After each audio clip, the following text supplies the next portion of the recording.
Em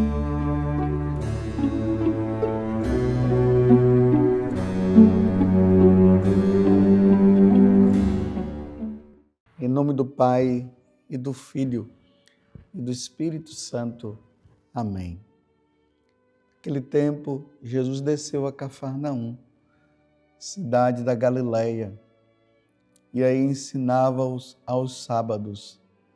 As pessoas ficavam admiradas com o seu ensinamento, porque Jesus falava com autoridade. Na sinagoga havia um homem possuído pelo espírito de um demônio impuro, que gritou em alta voz: "Que queres de nós, Jesus Nazareno? Viestes para nos destruir? Eu sei quem tu és. Tu és o Santo de Deus." Jesus o ameaçou, dizendo: "Cala-te e sai dele." Então o demônio lançou o homem no chão, saiu dele e não lhes fez mal nenhum. O espanto se apossou de todos e eles comentavam entre si: "Que palavra é essa? Ele manda nos espíritos impuros com autoridade e poder, e eles saem." E a fama de Jesus se espalhava em todos os lugares da redondeza. Palavra da salvação. Glória a vós, Senhor. Meus irmãos e minhas irmãs, estamos no Evangelho de São Lucas, capítulo 4, do versículo 31 a 37.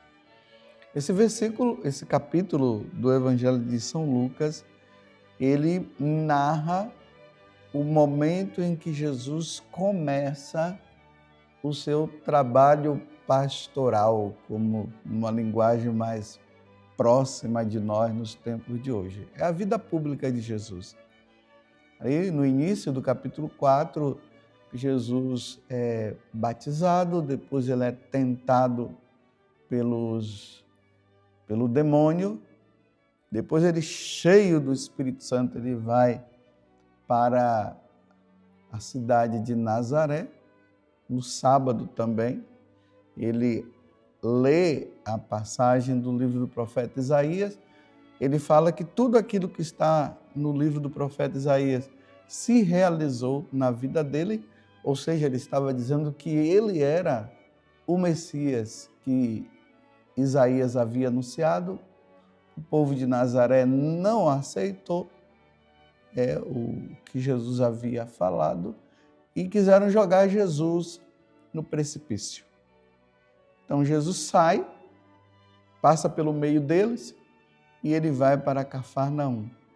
E a primeira situação que Jesus encontra na sinagoga de Cafarnaum é o demônio. O demônio que possuía uma pessoa. Um demônio impuro que aqui fala. E o demônio, com ele, conhece Jesus, porque antes dele se tornar o demônio, antes dele se tornar o diabo, que existe Lúcifer, que é o diabo, e existem os demônios. Eles serviam a Jesus no céu, porque eles viviam no céu. E aí houve uma rebelião no céu, eles foram expulsos. É por isso que eles, por serem espíritos malignos agora, já não são espíritos perfeitíssimos, espíritos bons, já não são mais os anjos. Eles conseguem enxergar naquele homem a pessoa de Jesus Cristo, a pessoa de Deus, melhor dizendo. O povo não conseguia ver a natureza divina de nosso Senhor Jesus Cristo. Eles só viam a natureza humana. Por isso que eles identificam o filho do carpinteiro, o filho de Maria, mas eles não conseguiam identificar a natureza divina, porque era preciso ter olhos espirituais para reconhecer e poder ver. mas era através dos milagres que Jesus iria mostrar quem ele é. Então, quando Jesus chega na sinagoga, o povo olha e vê o filho de José, o filho de Maria. Já os demônios, não. Veja como é que eles dizem: o que queres de nós, Jesus Nazareno? Viestes para nos destruir? Eles estão fazendo uma pergunta que, dentro dessa pergunta, já existe a resposta. É isso mesmo, Jesus veio para destruir as obras do diabo. Foi isso que Jesus veio fazer. Ele veio nos redimir, ele veio nos salvar. Ele veio nos tirar das garras do demônio. O demônio que nos seduz facilmente. Isso devido à nossa fraqueza, à nossa natureza enfraquecida, à nossa inteligência obscurecida. Então, na pergunta já está a resposta. Aí agora eles dizem, eles vão identificar a pessoa de Jesus. Eu sei quem tu és. Tu és o Santo de Deus. Os demônios mostram, eles falam para aquelas pessoas que estavam na sinagoga de Cafarnaum, embora eles não quisessem, eles, pela fala deles, eles dizem quem Jesus é. Tu és o Santo de Deus. E Jesus o ameaçou, dizendo, cala-te e sai dele, porque não são os demônios que têm que identificar Jesus, somos nós. Nós é que temos que reconhecer a divindade de nosso Senhor Jesus Cristo. Nós é que precisamos reconhecer o senhorio de Jesus. Nós é que precisamos conhecer que o Filho de Maria, ele é Deus, ele é o Senhor. Mas os demônios estão aí, querendo nos destruir. Eles vieram para nos destruir, mas nós temos um Salvador. Nós temos o Senhor. E aí Jesus, como ele é Deus, ele expulsa o demônio daquele homem e o povo fica maravilhado, vendo essa autoridade de nosso Senhor Jesus Cristo.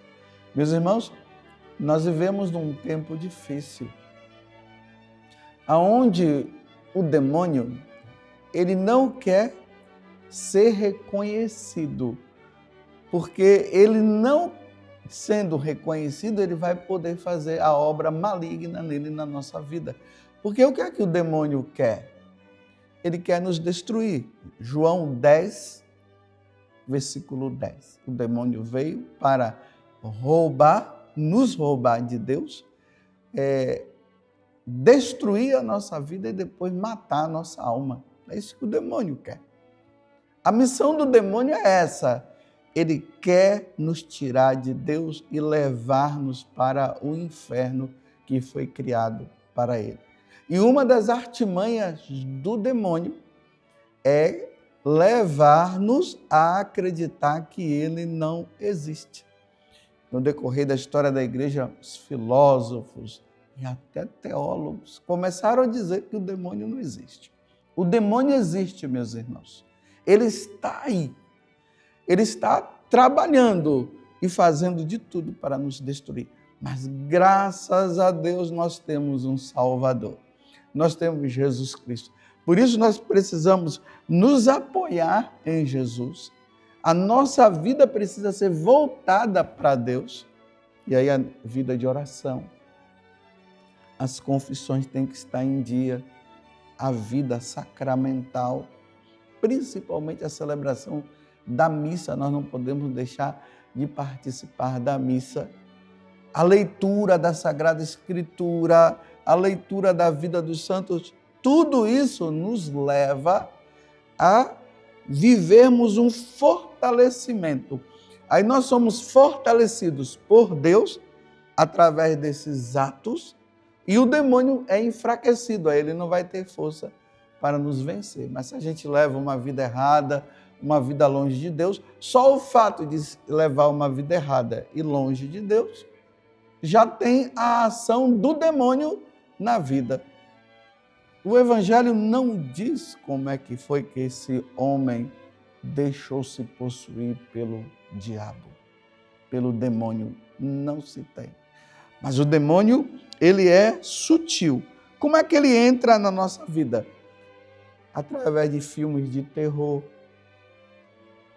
através de filmes muito voltados para essas questões de sexualidade, através de livros de espiritismo. Esses livros vão introduzindo. E o que eu estou falando, meus irmãos, é simplesmente para que nós católicos não entremos nessas coisas. O catecismo da igreja deixa bem claro que nós não devemos consultar os espíritas, mas ali o catecismo está apenas trazendo para nós o que está escrito no livro de Levítico, de Deuteronômio, que nós não podemos consultar. Porque essa história de conversar com pessoas que já morreram, isso é conversa fiada. Precisamos tomar muito cuidado. Eu estou falando para os católicos. Cada um deve seguir sua religião, cada um siga a sua religião. Eu estou alertando como sacerdote do Senhor Jesus, como sacerdote do Altíssimo, para que nós católicos não nos deixemos influenciar por essas questões de yoga. Tudo isso pode ser uma introdução para as pessoas caírem na malha do demônio. Nós somos de Deus, pertencemos a Deus e Deus é o nosso Senhor Jesus Cristo. Jesus Cristo é o nosso Senhor e é o nosso Salvador. Não vamos permitir que o demônio tome conta da nossa vida. Sejamos fiéis a nosso Senhor Jesus Cristo. Louvado seja nosso Senhor Jesus Cristo, para sempre seja louvado, e a sua mãe, Maria Santíssima, e desça sobre você a bênção de Deus Todo-Poderoso, Pai, Filho e Espírito Santo. Amém. Vamos fugir dessas coisas que estejam relacionadas ao ocultismo, porque isso não vem de Deus.